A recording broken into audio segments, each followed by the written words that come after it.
குறைந்த ஒரு 6 மாதங்களிலேயே 10% குறைத்து 8% கொண்டு வந்தவருடைய பெருமை ஐயாவை சார். பணவீக்கம் என்னன்னா விலைவாசி உயர்வு தான்.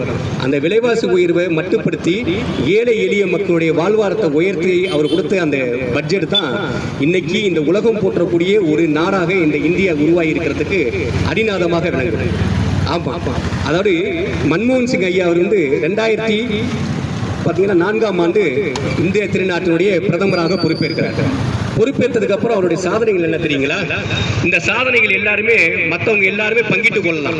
ஆனா இந்த சாதனைகள் என்ன என்று காங்கிரஸ் இந்த மக்களுக்கு வெளிப்படுத்தி இருக்கிறா, தெரியப்படுத்திருக்காங்கிறது தான் மிக முக்கியமான கேள்வி. ஒன்று ஆர்டி, அதாவது ரைட் எஜுகேஷன் ஆக்ட், அதாவது எல்லாருக்குமான கல்வி. 6 வயதில் உள்ள குழந்தைகளிலிருந்து 14 வயதில் உள்ள குழந்தைகளுக்கு கட்டாயமாக கல்வி அளிக்கணும்னு சொன்னதுனால என்ன தெரியுமா நடந்தது? குழந்தைகள் பார்த்தீங்கன்னா எங்கெல்லாம் வேலை பார்த்துக்கிட்டு இருந்தாங்களோ